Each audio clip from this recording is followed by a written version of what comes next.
Queridos amigos que nos acompanham pela internet, caros amigos e amigas aqui presentes, nossos votos cordiais de paz, os nossos cumprimentos.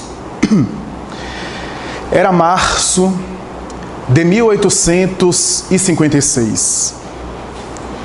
Na passagem da Vila Santana, que daria para a Grande Ballier de Paris, aquele era um momento especial.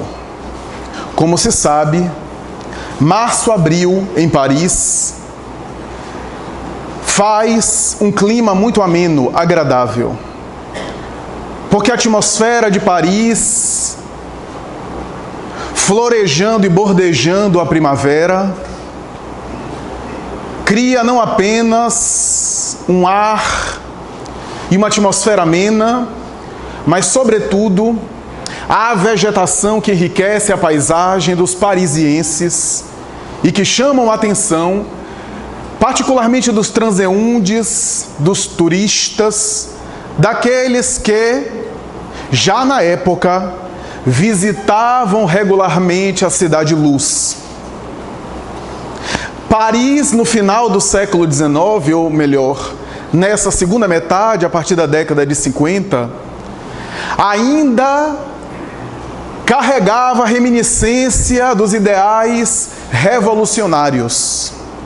O liberté, igualité, fraternité, ainda chamavam a atenção e ecoavam na memória popular. Ainda havia um certo orgulho nacional em função dos grandes acontecimentos libertários que tomaram conta da capital da França. Mas não apenas isso. Paris era o local famoso das ideias intelectuais, dos grandes laboratórios de pesquisa, dos grandes centros acadêmicos. Sorbonne possuía uma grande história na França. E outras instituições como La Salpêtrière, o famoso Hospital Psiquiátrico de La Bicêtre, e várias outras instituições acadêmicas que eram verdadeiras referências para o mundo. Os grandes pensadores, franceses ou não, ali estavam, ou ali acorriam periodicamente, para poderem fomentar as suas ideias e para, de Paris, as ideias serem mais tarde difundidas, socializadas para o resto do mundo.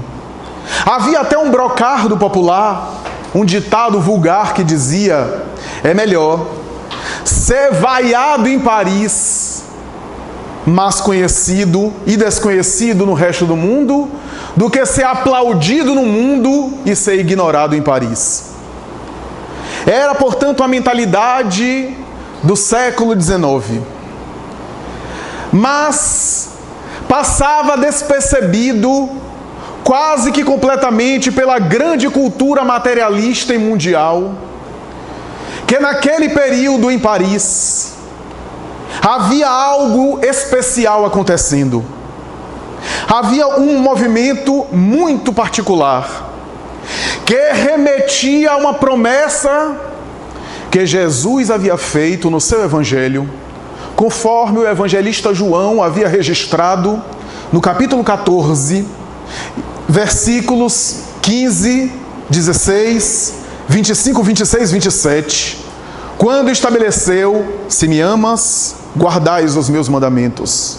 Dia virá que eu rogarei ao Pai que envie o Espírito de Consolador, ou o Espírito de verdade, para ficar convosco a todo sempre. Ensinará as minhas palavras, recordará as minhas lições, e dirá coisas que hoje eu não posso dizer, porque vós não suportaríeis, e é por isso que eu vos falo por parábolas. A promessa desse Paracleto, na expressão grega, desse Consolador, estaria sendo consolidada, estabelecida, estruturada e viabilizada para a humanidade naquele período do século XIX. Mas é nesse período, na Rua dos Mártires, número 8, que dava acesso à chamada Passagem Santana, que é o grande educador francês, Hippolyte Léon Denis Rivail, que adotaria o pseudônimo Allan Kardec, estava em sua residência, naquele momento, 25 de março de 1856, ouvindo barulhos especiais, pancadas que se repetiam na sua residência, de tal forma que às 10 horas da noite ele solicitou a presença de Amélie Gabrielle Boudet, a sua esposa, para que ela pudesse conferir também aquelas batidas, e que depois de conferir na vizinhança, não chegara a nenhuma conclusão a respeito daqueles fenômenos estranhos. O professor Rivail, grande educador e conhecido da cultura francesa na época, que havia se notabilizado por defender as ideias de Pestalozzi, discípulo de Pestalozzi que ele era, e apresentado as suas ideias na Sociedade Científica de Arras, inclusive sendo notabilizado pelo título de doutorado a respeito de uma tese que ele defendera sobre educação. Naquele momento, achava aquele fenômeno algo estranho. Ele já havia começado a participar dos fenômenos que tomavam conta da Europa, especialmente da França, porque tudo acontecia de maneira mais concentrada e mais potencializada em Paris. E aqueles fenômenos que chamaram a atenção a princípio em 1848 em Nova York, especialmente em Rochester, em Hydesville, para mais tarde do norte da América começar a se popularizar e chamar a atenção de toda a Europa, a ponto de alguns escritores, como é o caso de Tolstói, escrever sobre aquele acontecimento singular, que em Paris foi conhecido como Les Tables Tournantes, as mesas girantes ou as mesas falantes, em que movimento de objetos, especialmente de mesa, porque a mesa era um objeto mais fácil das pessoas se reunirem em torno dela, e algumas pessoas erguiam as mãos, seja por superstição, seja por algum efeito magnético. Acreditava-se que ali, concentrando, em algumas situações, a mesa se movimentava através de batidas. E essas batidas gerou um código, uma tipologia, para, a depender do número de batidas, corresponder em ordem à letra do alfabeto para formar uma mensagem, ou, quando a pergunta era formulada, que daria a resposta ou abriria uma resposta para um sim ou não, viabilizaria uma resposta para um sim ou não, uma batida sim, duas batidas não. A verdade é que nessa linha de raciocínio, nessa ordem de ideias, o professor Rivail já havia participado de experiências dessa ordem, quando se percebeu que não era qualquer pessoa que ficava ali presente, mas às vezes algumas pessoas que eram sensitivas. O termo latino medium, por ele mais tarde criado, ainda não havia sido estabelecido. Só mais tarde é que ele vai estabelecer a palavra medium, do latim meio, aquele que está no meio. Eram chamados sonâmbulos experimentais, ou sensitivos, em que a pessoa se concentrava e de alguma forma irradiava alguma coisa que não sabia o que era para a movimentação daqueles objetos. Várias teorias, científicas ou não, foram levantadas para explicar aquele fenômeno heterodoxo, aquele fenômeno estranho. Algumas até esdrúxulas, algumas que apelavam para a fisiologia humana e para a conformação ortopédica de algumas pessoas que produziam barulhos na estrutura óssea para produzir aqueles barulhos estranhos, o que na verdade carece de qualquer veracidade, porquanto, ainda que alguma pessoa tivesse alguma conformação desses fenômenos, explodiam em várias partes do mundo.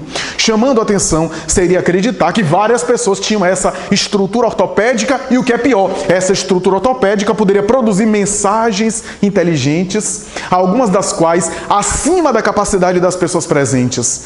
Porque a maioria das pessoas que eram sensitivas eram meninas de 14, 15, 16 anos, que não tinha nenhuma cultura acadêmica, nenhuma cultura formal. Ademais, a mulher, no século XIX, era proibida de frequentar os meios acadêmicos, no máximo as prendas domésticas ou aprender algum instrumento musical, piano, violino, para tocar em casa, mas era privada da cultura formal. E 14, 15 anos para o século XIX não eram adolescentes, eram crianças, que produziam fenômenos, através delas vinham informações de alto gabarito filosófico, de alta sofisticação intelectual. O professor Rivaio participou dessas ocorrências. E um dia, na casa de um amigo seu, que estudava o magnetismo e a eletricidade que na época estava ainda sendo descoberta. A eletricidade ainda era uma descoberta recente. Não se sabia ainda os efeitos totais da eletricidade.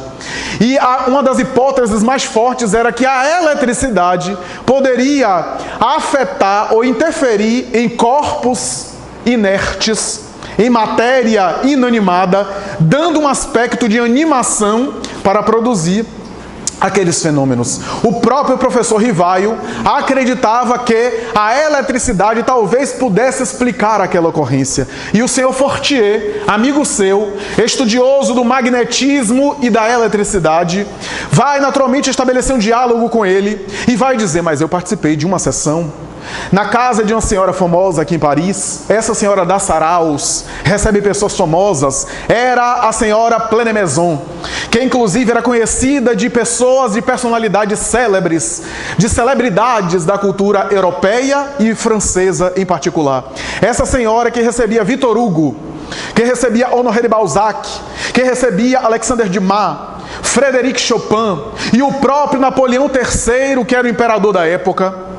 Essa senhora famosa que dava saraus e que reunia pessoas em torno da mesa para tentar produzir fenômenos dessa ordem, que era vista de maneira quase antiética, que era como se fosse um divertimento circense, um espetáculo de entretenimento sem nenhuma coisa séria para a época. Essa senhora convida o professor Rivaio, por intermédio do senhor Fortier, para participar, porque o senhor Fortier havia lhe dito: as mesas e cadeiras não apenas se movimentam, mas dão respostas intelectuais, dão respostas com alto gabarito. Ele vai participar dessas experiências na casa da senhora Plenémaison, no dia 11 de dezembro de 1855, com essa reunião que vai naturalmente desembocar mais tarde nesse dia na casa de uma outra pessoa que fazia parte desse grupo, o senhor Baudin, que era pai de duas meninas que mais tarde seriam grandes médiuns e auxiliares dele, Caroline e Julie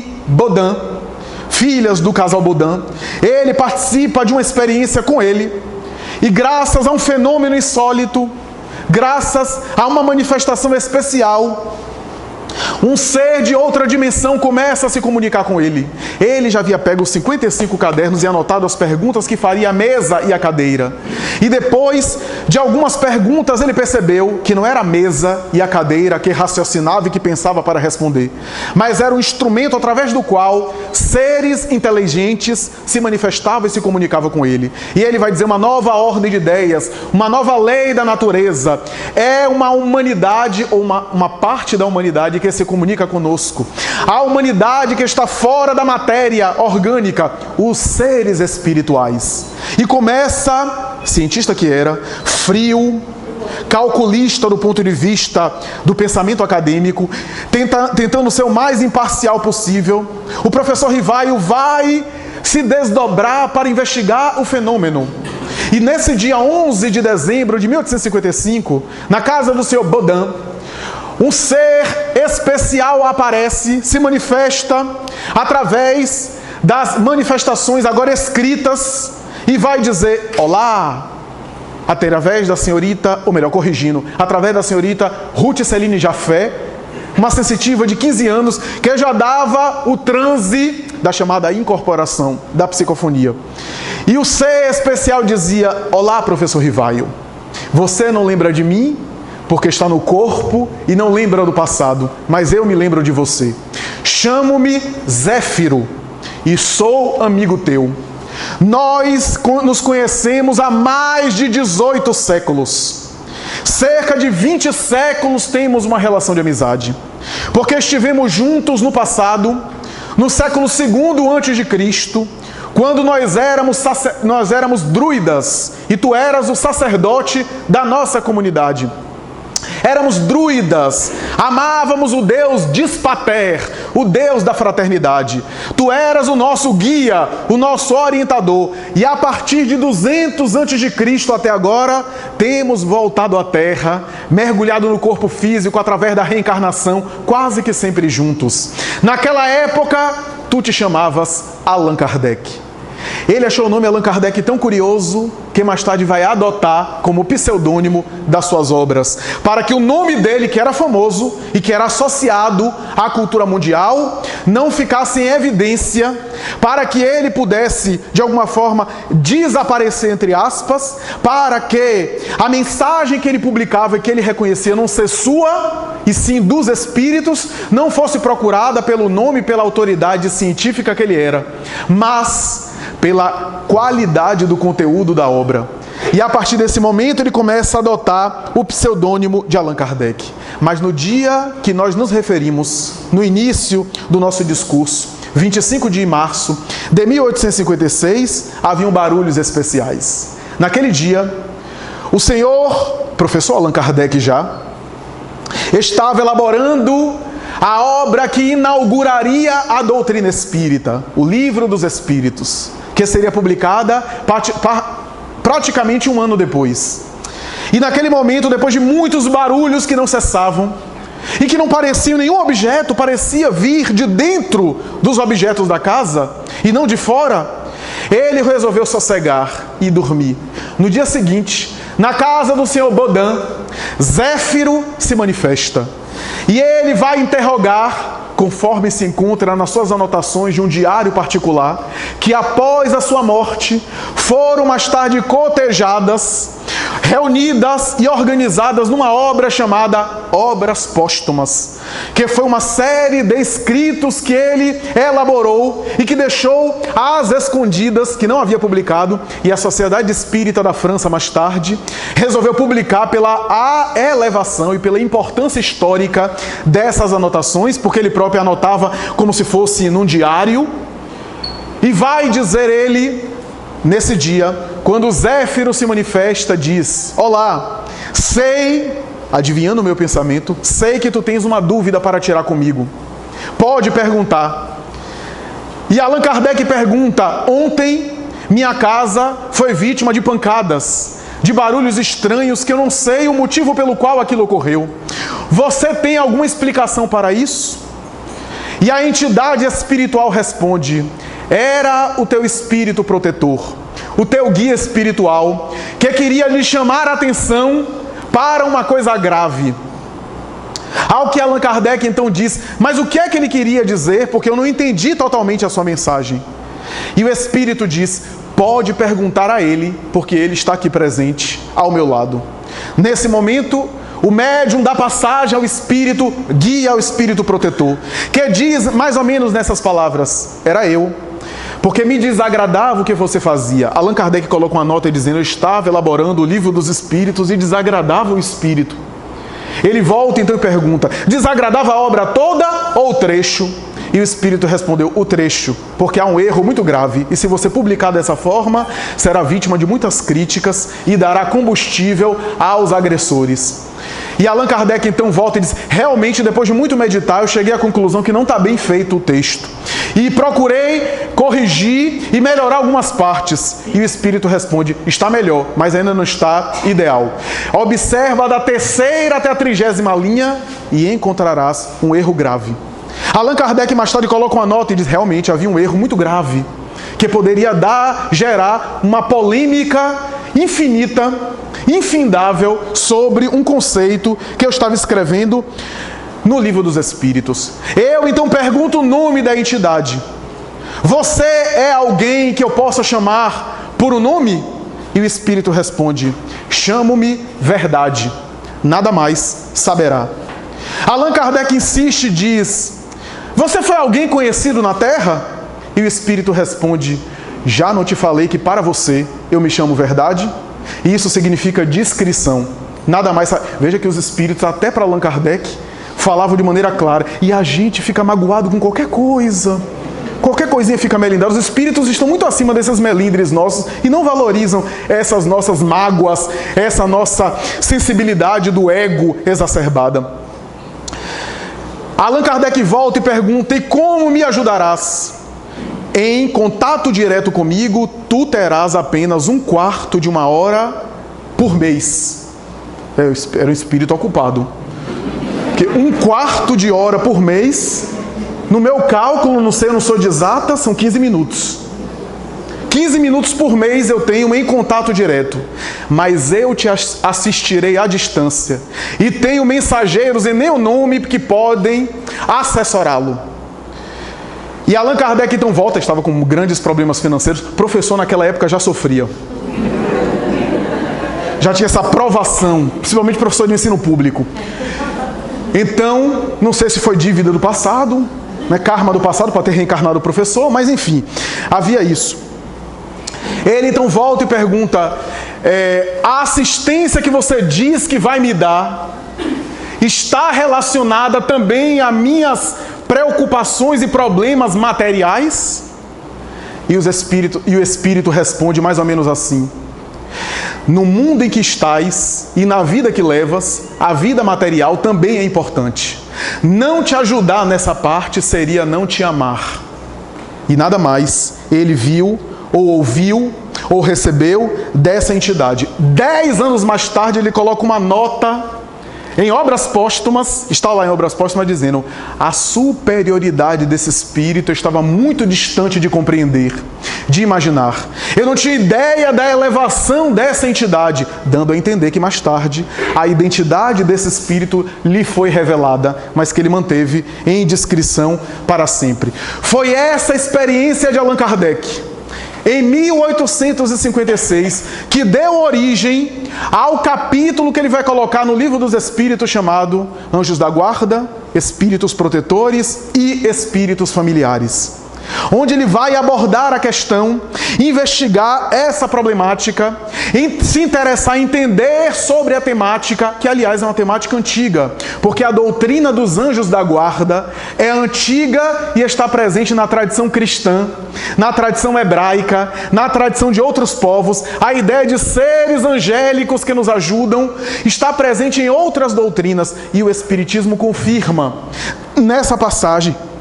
Quando Allan Kardec pergunta sobre esses espíritos familiares, e os espíritos vão dizer que há os espíritos familiares, aquelas entidades que são ligadas a nós por vínculos, por afeto, que fazem parte da nossa família espiritual.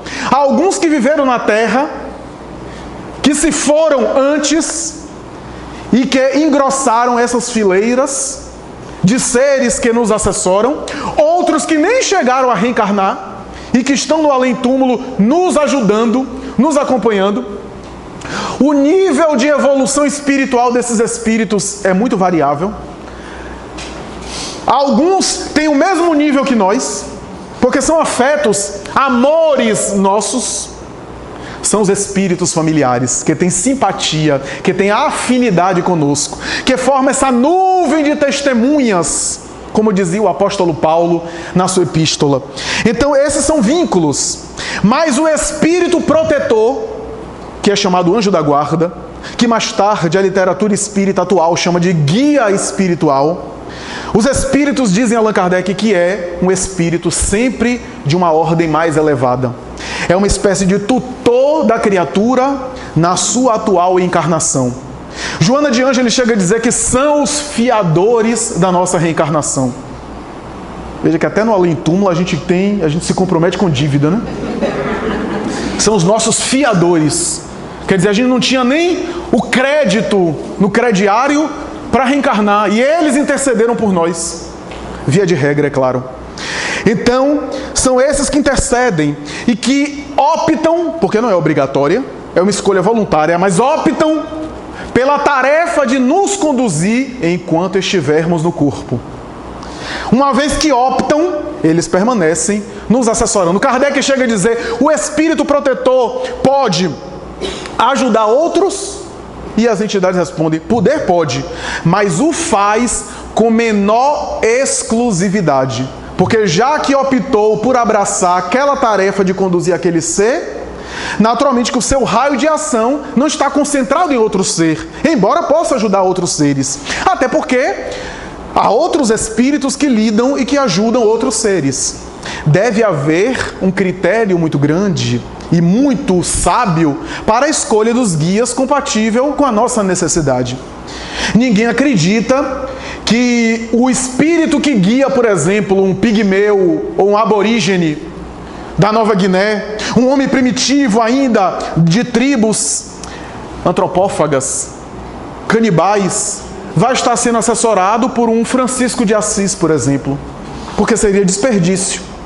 Aquela entidade com aquele repertório precisa de um guia, um espírito mais elevado do que ele, mas com as suas necessidades. Por outro lado, um espírito como um Santo Antônio de Pádua tinha que possuir uma assistência espiritual compatível com a sua missão. Porque a divindade, as leis da vida vão estabelecendo isso. Da mesma forma, a família. Porque os espíritos chegam a comparar o guia espiritual com um pai que orienta e encaminha seus filhos. Chega a dizer isso, Allan Kardec. O que significa dizer que nós não temos a condição de levar o nosso filho, por exemplo, para ser a perfeição espiritual, porque a gente não chegou lá ainda. Mas nós temos as ferramentas essenciais para a encarnação dele atual. O que ele precisa de agora, nós temos. Porque é isso que a divindade arranja. Organiza dentro dessas necessidades. Os espíritos dizem a Allan Kardec que o guia espiritual dá uma assistência particular ao ser amado. E essa assistência acompanha o indivíduo desde o nascimento. Desde o nascimento. É uma tarefa, portanto, escolhida. E Allan Kardec chega a perguntar aos espíritos sobre essa assistência. E os espíritos dizem o seguinte: o guia espiritual, a depender das suas escolhas, pode se aproximar mais e pode te ajudar, ou pode se afastar. O afastamento aqui é simbólico. Os próprios espíritos mais tarde voltam a essa questão, esclarecendo que na verdade o afastamento é por causa da dificuldade vibratória, da falta de afinidade, da falta de sintonia. Na verdade, os bons espíritos não se afastam de nós. Somos nós que quebramos os vínculos com eles. Lembremos de André Luiz, quando chegou ao nosso lar arrebentado, depois de passar 8 anos em regiões de sofrimento. Ao chegar em nosso lar, ele encontra a própria genitora, a própria mãe, e começa a se queixar com a mãe, natural filho, né? Começa a se queixar com a mãe. E a mãe disse: meu filho, eu visitava você periodicamente nas regiões de sofrimento onde você estava, mas você nem me percebia, nem me notava. O máximo que eu conseguia é arrancar algumas lágrimas de arrependimento de você. Mas você não estava no momento, você era inacessível a mim. Então não são os bons espíritos que se afastam de nós, somos nós que quebramos os vínculos com eles. E eles esperam que nós demos a eles o mínimo. Como eu falava com uma amiga nossa, o problema não é, por exemplo, Bezerra de Menezes, que é o patrono dessa casa, ir até nós e se comunicar em nossa sessão mediúnica. Isso ele pode fazer. Ele se aproxima, supre as deficiências nossas de médium. O mínimo de condição que a gente ofereça, ele pode se comunicar por misericórdia, nos dá uma mensagem e a gente fica: nossa, Bezerra de Menezes se comunicou. O problema é a gente estar no nível dele. Ele ir até o nosso nível é fácil. Porque às vezes a gente fica pensando que o fato de a gente estar recebendo uma entidade benéfica, benevolente na mediúnica, é porque a gente já está no reino dos céus.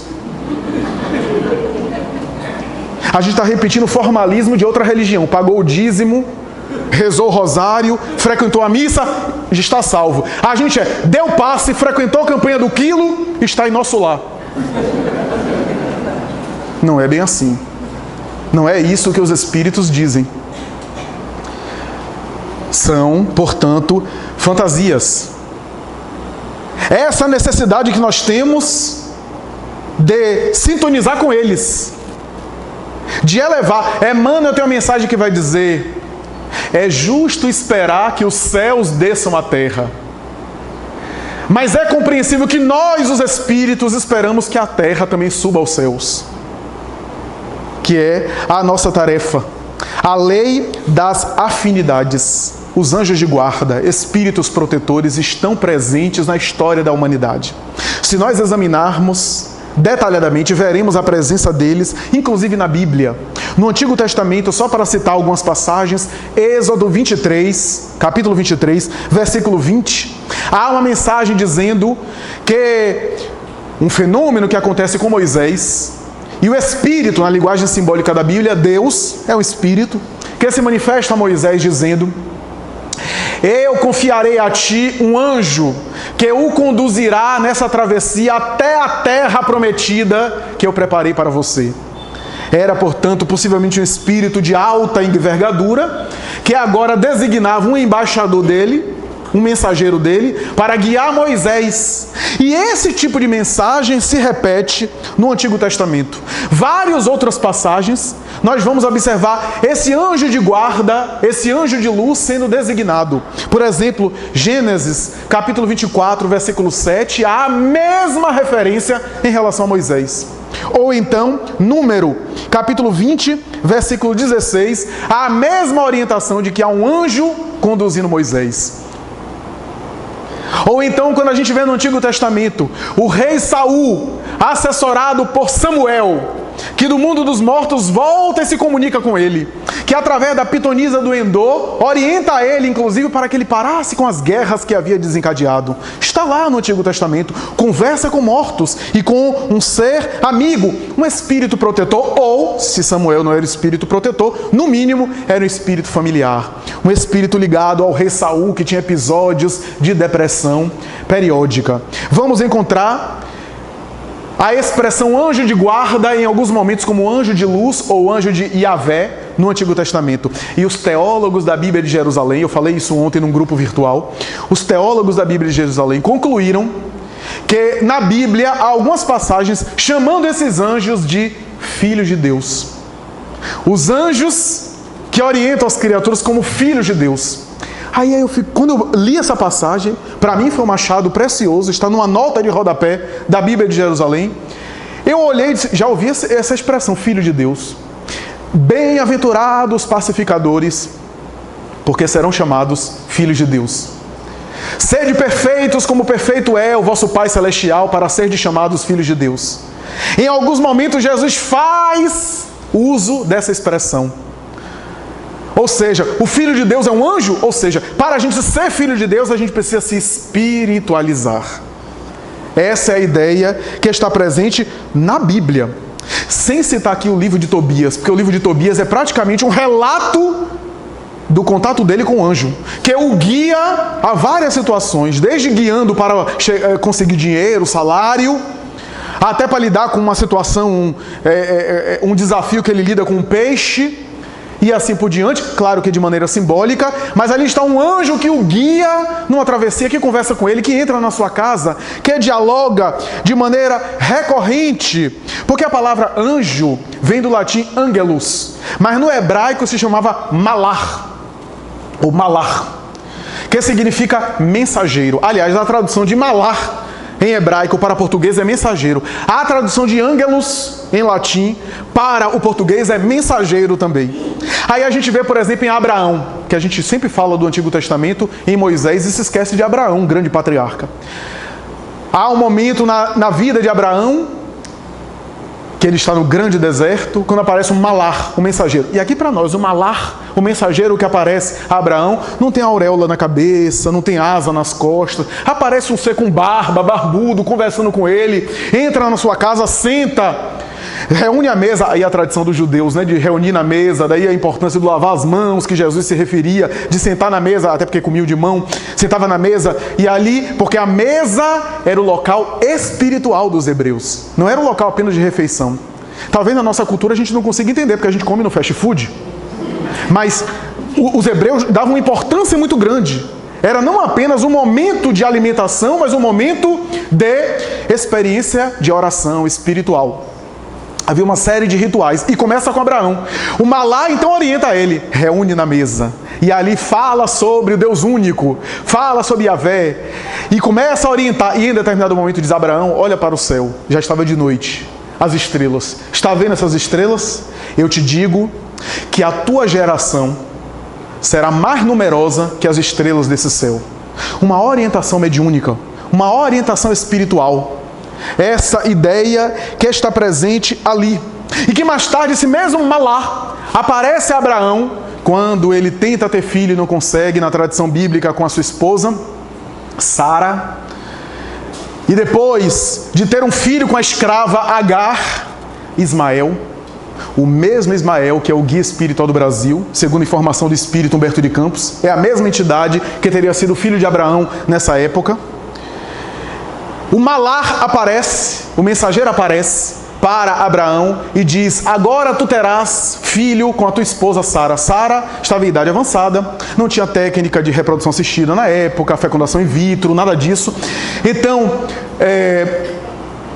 Abraão então fica um pouco incrédulo, né? Desconfia e começa a rir, começa a gargalhar do mensageiro em relação àquela anunciação, àquela profecia. E o mensageiro olha para eles: ah, você está rindo? Você está rindo, né? Pois o seu filho vai chamar risada. Isaac, em hebraico, Isaac. Isaac significa risada. Desculpe os Isaacs que tem aqui, mas é verdade. Isaac, ou Isaac, em hebraico, significa risada. Então é uma orientação mediúnica, uma experiência. Foi assim ao pé da letra? Não sei. Mas a Bíblia não é um livro científico para a gente ver a veracidade. O importante é a lição simbólica. Da mesma forma que a gente não fica procurando saber se o Saci Pererê é verdade, se o sítio do Pica-Pau Amarelo aconteceu mesmo. É um ensinamento simbólico a respeito de um contato espiritual com o anjo, o Malá. Embora também a auréola apareça nas experiências da Idade Média, na Igreja Católica, por exemplo, que é, às vezes, a irradiação do ser espiritual elevado, né? Que chamou a atenção de alguns videntes que captaram dessa forma e que traduziram para a mentalidade futura com essas características. No Novo Testamento, Maria e o anjo que aparece anunciando a vinda do Senhor, anunciando o nascimento de Jesus, ou os 3 reis magos que caminham no deserto orientado por 3 estrelas nos céus. Pastorino, o famoso filósofo, filólogo, especialista em hebraico, em grego, professor da UNB de Brasília na época, quando estava encarnado. Esse grande especialista era poliglota, sabia falar 7 idiomas. Esse grande intelectual chegou à conclusão, depois de examinar essa passagem, que as 3 estrelas não eram fenômenos astrológicos ou astronômicos, eram seres espirituais. Até porque, em várias tradições da Bíblia, há a ideia de que Deus se manifesta através do seu exército de estrelas.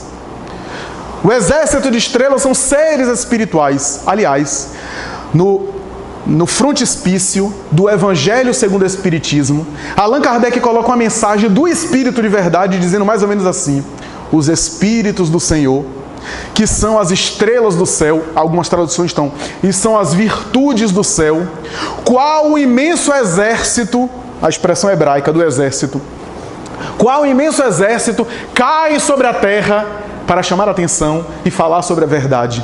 Era, portanto, uma referência sutil para esse conceito judeu, esse conceito hebraico antigo e que está presente aí na tradição histórica. O próprio Jesus, que era chamado o Senhor dos Espíritos, e ele próprio que vivenciava situações dessa natureza, de contato com seres de outra dimensão, em várias oportunidades, sem falarmos aqui dos manuscritos do Mar Morto, cujos documentos, alguns dos quais confirmam de maneira indelével, porque é uma das provas documentais da comunidade hebraica da época de Jesus.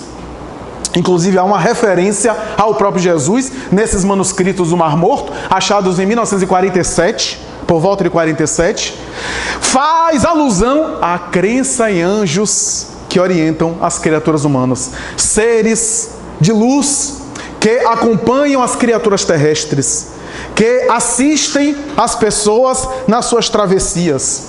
A biblioteca de Nag Hammadi, encontrada no sol quente do Egito, em 1945, essa biblioteca, muito rudimentar, com coisas escritas em pele de animal ou em argila, chega à mesma conclusão, que os egípcios antigos acreditavam em seres celestiais que estariam o tempo todo auxiliando as criaturas humanas. Sócrates, que é descrito por Platão como sendo um filósofo que era inspirado pelo seu daimonion, demônio, porque a palavra grega daimon significava anjo, ou gênio, ou ser espiritual. Essa palavra mais tarde sofreu uma deformação, passando mais tarde o daimonion grego para o demônio, ou diabolo, em latim, que significa anjo mau, entidade satânica, perversa do mal. Mas não é o seu significado original. Sócrates várias vezes vai ser orientado pelo seu daimon, seu anjo tutelar, que aparecia para ele em momentos de inspiração. Dante Alighieri, o pai praticamente da literatura italiana. Esse homem extraordinário vai ser conduzido por Virgílio, fora do corpo, em sono. Esse orientador espiritual seu, o poeta Virgílio, para ver regiões de sofrimento e mais tarde voltar a escrever a Divina Comédia, o inferno, o purgatório e mais tarde o céu, através dessa experiência maravilhosa. Joana d'Arc, que dizia ser assessorada por Santo Agostinho, por São Miguel e pelos anjos veneráveis da Igreja Romana, que a conduziam em momentos especiais. Teresa de Ávila, essa notável mulher, que era orientada por seres venerandos, inclusive teve percepções do próprio Senhor, que aparecia a ela.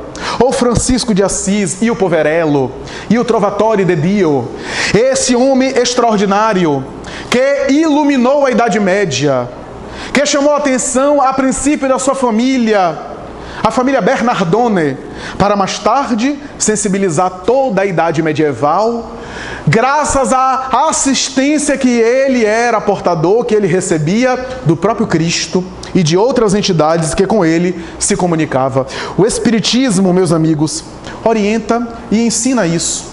Vai explicar o que é que está por detrás, o mecanismo por detrás dessa experiência dos anjos da guarda, dos espíritos guias, dos espíritos protetores. Quando Allan Kardec vai dizer, Deus não age diretamente na matéria, ou se age, nós não sabemos.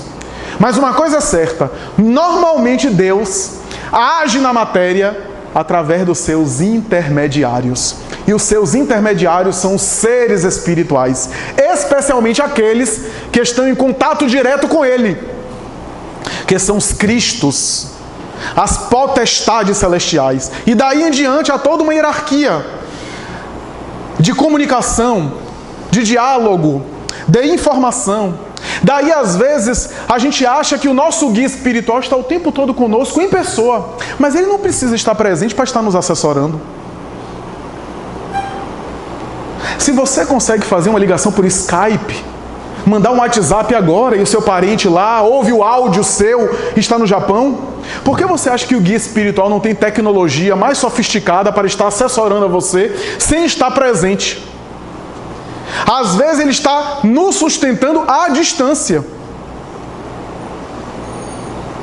em câmera 3D, 4K, 60 frames por segundo, qualidade de áudio Dolby Stereo digital, e ele tem toda ali a visão panorâmica, Technicolor, e só se faz presente quando se faz necessária a sua presença. Mas ele está ligado conosco, basta nós sintonizarmos com ele para recebermos melhor os seus benefícios.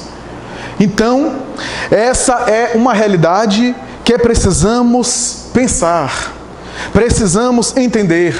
Existem seres destinados a nos ajudar e que, se nós quisermos, podemos entrar em contato com eles, fazendo o silêncio interior, esvaziando a mente, tentando silenciar, não a boca, mas a alma, a fim de poder registrarmos as suas presenças, sermos auxiliados por eles, porque eles estão constantemente tentando nos ajudar, tentando nos assessorar. Os espíritos chegam a dizer, Allan Kardec, é por essa razão que todas as pessoas são consideradas médiuns, porque todas elas podem, em silêncio interior, entrar em contato com seu protetor espiritual, com seu espírito guia. Se fizer, porque todas têm. E podem naturalmente estar em conexão.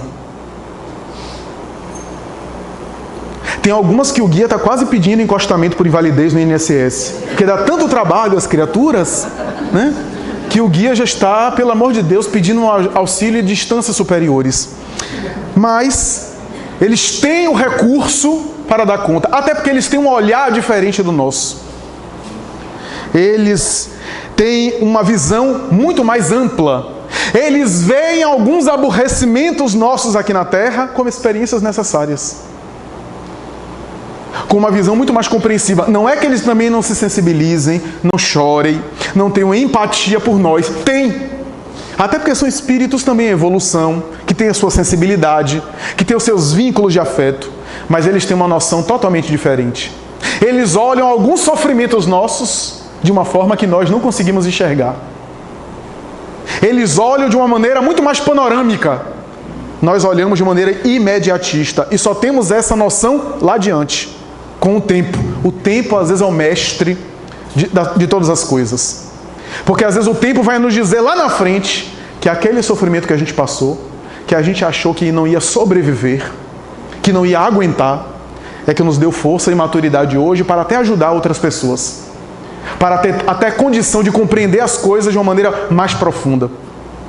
Então, é essa visão. Um amigo meu costuma dizer, Flávio, eu não falo para os meus guias espirituais, para os espíritos familiares, em mediúnica, dos meus sofrimentos. Eu não me queixo para eles, porque eles adoram que a gente sofra. E eu não dou esse gostinho para eles. Alguns vêm falar de resgate do passado e dizem, eu quero parcelar 12 vezes sem juros.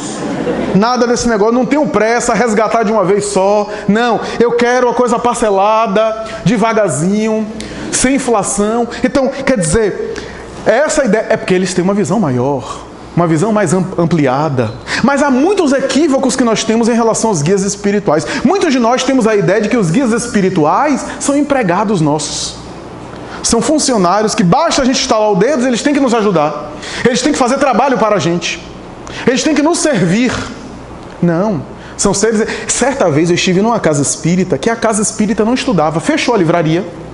Não tinha mais livro.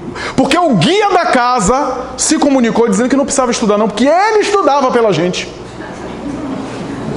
Eles, meu amigo, esse guia está precisando ser guiado. Porque guia estudar por nós, tá, o guia vai estudar por você. Quando você desencarnar, o guia vai estar reencarnado. E aí, como é que vai ser de você lá, sem saber nada? Porque se o guia diz que estuda por você, ele está fazendo mal a você. Você já pensou, você tem um filho de 4 anos. Você vai impedir seu filho de ir para a escola? Seu filho acorda de manhã, já falei isso aqui, fica chateado porque você fica acordando ele, bora, levanta, tá na hora de ir para a escola, etc. Ele fica chateado, lhe xinga, diz que a mãe do coleguinha é melhor do que você, sai chateado, resmungando, não quer conversar, e você vai, leva ele, bota no carro, leva para a escola, ele fica chateado com você, mas por você amá-lo, você vai levá-lo todo dia à escola.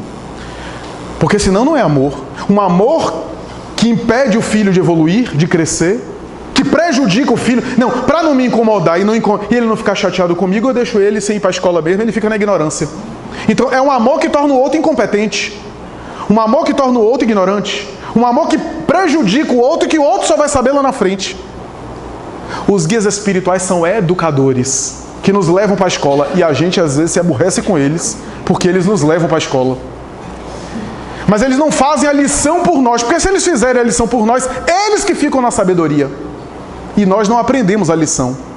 Mas eles nos dão forças para a gente poder enfrentar o problema.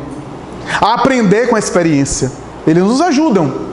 Nos ajudam. E a ajuda deles não é necessariamente tirar o remédio amargo, sem nenhum masoquismo. Não é um discurso de querer gostar de sofrer, não é isso. Mas há remédios amargos que nos dão maturidade. E os espíritos bons nos assessoram para sabermos aproveitar a lição, aproveitar a experiência. E não necessariamente impedir. Porque se eles impedissem de a gente passar pelas dificuldades, passar pelos desafios, nós não íamos amadurecer. Quando a gente olha Bezerra de Menezes, quando a gente olha Joana de Ângeles, quando a gente olha Emmanuel, a gente se esquece que eles passaram por grandes sofrimentos. A gente olha Joana e se admira, e se esquece que ela foi assassinada mais de uma vez. Então, esses espíritos são fortes porque têm condição de resistir a pressões. Eles não são de bola de cristal. Eles não são de algodão. Eles têm uma força de aço. Resistem à pressão tranquilos. E é isso que faz deles evoluídos, superiores. Então, o mundo material é essa escola. Daí a necessidade dessa compreensão de que o guia está para nos ajudar a crescer, a encontrar a plenitude. Em 1931, já recebendo Parnaso de Além-Túmulo, depois da visão mediúnica de Dona Carme Perálcio, que viu livros caindo na cabeça daquele rapazote de 17 anos, e disse na sua clarividência: eu vejo livros caindo na cabeça desse menino. Esse menino será um notável médium psicógrafo. Em 31, escrevendo a primeira obra, assessorado por Augusto dos Anjos, Humberto de Campos mais tarde, Castro Alves, Junqueiro, os imortais da Academia Brasileira de Portugal, que abalariam o cenário intelectual do Brasil e do exterior. Entre uma psicografia e outra, depois que ele parou, cansado, porque ele tinha poucas horas de psicografia, já que trabalhava, cuidava de 12 irmãos, era arrimo de família, um irmão que tinha paralisia cerebral, a família muito pobre, ele tinha que ajudar o pai, ainda ajudava o pai na família extensa, e tinha poucas horas de madrugada para psicografar, e depois de psicografar uma ou outra mensagem, deitou na cama para descansar, e uma entidade apareceu com uma tocha na mão e com uma veste romana, e disse para ele mais ou menos assim: descansa. Descansa agora. Quando te sentires mais tarde forte e descansado, pretendo colaborar também contigo na difusão da filosofia espiritualista. Tenho seguido os teus passos há muito tempo, e só agora tu me percebes, só agora tu me vês. Mas eu vos digo que os laços que vinculam meu espírito ao seu têm raízes na noite profunda dos séculos. Temos vínculos amorosos e afetivos do passado, e só agora tu me percebes agora. Aí eu fiquei pensando, quando eu vi essa mensagem, eu fiquei pensando aqui nesse vínculo, né? A gente decide reencarnar, e a reencarnação é uma espécie de morte para os espíritos, porque há despedida, há choro também, há abraços, e há afetos que ficam. Você já pensou nisso? Há afetos que ficam, e a gente diz assim: mas eu tenho um afeto tão grande por você, tenho um vínculo de várias existências, eu vou reencarnar e não vou nem lembrar de você. Não vou nem saber que você existe, por causa do mergulho na carne. E aí o Espírito Protetor diz assim: não tem problema, você pode não lembrar, mas você vai sentir. E quem ama não se desvincula, os laços de amor. E quando esses seres reencarnam e encontram com a gente não lembra quem é, mas a gente sente. É o sentimento que nos vincula, que estabelece os laços do passado. E Emmanuel olha para ele e diz assim: vamos começar com 30 livros. E ele, que era modesto, quase não tinha curso, só tinha um curso primário, olhou e disse: 30 livros? Não tinha nem dinheiro para comprar papel para tanto livro. Ele disse: não te preocupa, começas a escrever. E depois dos 30 livros, o Espírito aparece e diz: olhe, conversei com os instrutores do mais alto e eles nos permitiram mais 30 livros, o que tu achas? E Chico diz: meu Deus, é agora que deu. Mas 30 livros, será que eu vou aguentar? 30 livros. Chegando aos 60, o Espírito apareceu e diz: olhe, houve um deferimento e um alargamento de experiências, mais 30, vamos chegar aos 90. E Chico disse, não acaba nunca esse negócio. E depois que chegou nos 90, o Espírito apareceu e disse, concordas em ir a 150 livros? Ele disse, se o Senhor estiver comigo, vamos lá. E depois de chegar aos 150 livros, Emmanuel apareceu diferente. Chico olhou para ele, ele disse, agora eu estou liberado para ver minha vida, né, para ter a minha experiência. E Emmanuel olhou para ele e disse assim, olha, os guias espirituais que orientam a sua vida e a nossa vida, nos emitiram agora um relatório e uma requisição, que serve como uma espécie de solicitação e documento de desapropriação. E Chico disse, não estou entendendo. Não, é o seguinte, eles estão querendo, na verdade, estão solicitando de você toda a sua existência na psicografia de livros, de mensagens que educam. E Chico olhou e disse, toda a existência. Mas eu tenho direito de escolher. Tem direito de escolher. Então, o meu livre-arbítrio, eu tenho o direito de fazer uso, é sagrado. Pode escolher. Pode escolher. Agora, a requisição veio com uma emenda constitucional como critério de desapropriação. Ele diz, mas eu não estou entendendo justamente essa parte. Não, eles estão dizendo que eles têm total direito, se você optar por não abraçar a tarefa, desapropriar você do corpo. Tirar você do corpo físico e você voltar para o além-túmulo. Chico nunca mais perguntou nada, questionou nada, né? Não era a questão. Mas o que eu quero dizer com tudo isso, meus amigos, já encerrando o nosso comentário, já passando para as considerações finais, é dizer que os guias espirituais procuram nos estimular para aquilo que é melhor para o nosso desenvolvimento espiritual. Nem sempre o que a gente quer e pede a ele é melhor para aquilo que eles estão propostos a fazer conosco. Como diz Emmanuel, quase sempre a criatura sorrir e cai. Quase sempre a criatura cai espiritualmente no abismo no momento da glória, do prazer e da folga. E quase sempre a criatura evolui e cresce em dificuldades. O que é que eu quero dizer com isso? É que o mundo material às vezes tem paradoxos que nos escapam à vista. Um sucesso muito grande no mundo material pode, não é que necessariamente depende, mas pode ser uma grande queda lá adiante.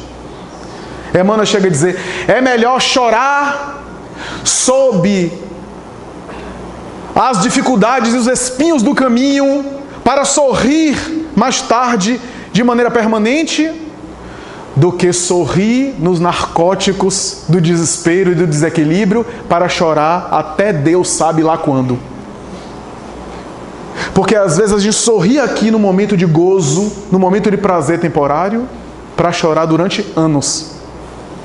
Fazemos algo aqui que a gente acha que é confortável, mas que fere a nós mesmos e ao outro espiritualmente, para gerar mais tarde consequências imprevisíveis.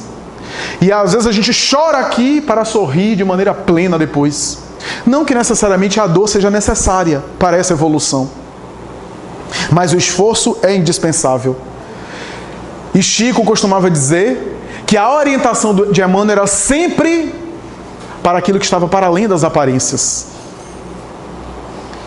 Só para concluir, por fim, 2 episódios muito rápidos. Um deles eu já contei aqui.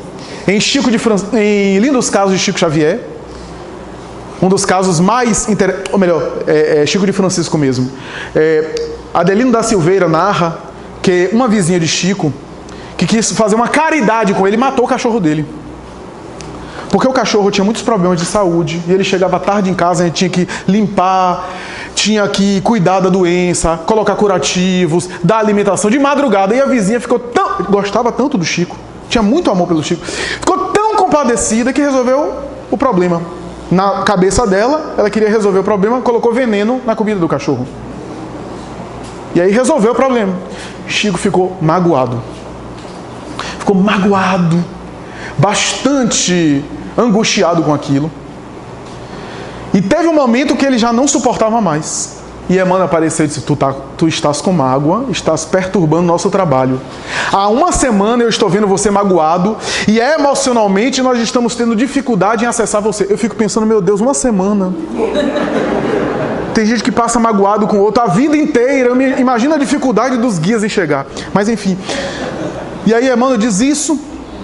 E Chico disse: mas você viu o que foi que aconteceu? Ela matou o meu cachorro. Ele disse: mas eu tenho uma receita para você. Você sabe quem é que matou, não foi? Sei. Procure saber o que ela mais gosta e dê de presente para ela. E Chico diz: mas o senhor não está entendendo. O magoado fui eu. Quem foi prejudicado sou eu. Sim, eu sei. Mas se você quer brigar, não brigue comigo não, brigue com Jesus, porque a receita é dele. E desapareceu. Chico descobriu que era uma máquina de costura que ela muito gostava. Pagou em prestação, disse que até a próxima encarnação ia pagar aquela máquina. E deu de presente. Quando deu, a mulher abraçou-o com tanta afetividade, com tanta ternura, que aquilo foi aliviando, foi cessando, foi cessando. E Emmanuel disse: a nuvem escura que envolvia a área do seu sentimento se diluiu por conta da ação do bem. Porque ela ainda está nesse nível e você não vai mudar a mentalidade dela. Você que já tem outro nível de compreensão é que tem que compreender mais. Porque quem tem mais deve àquele que tem mais carência. E por fim, Divaldo Franco disse que quando psicografou em 1964 o Mestre de Amor, o primeiro livro da lavra da psicografia de Joana de Ângeles, Joana apareceu para ele, o livro estava assim na mesa, uma das cópias, né, do livro, apareceu na mesa, estava sendo divulgado naquela época. Ela apareceu, pegou uma rosa, colocou a rosa em cima do livro e as pétalas começaram a cair e se transformar em sangue, e sujou toda a capa do livro.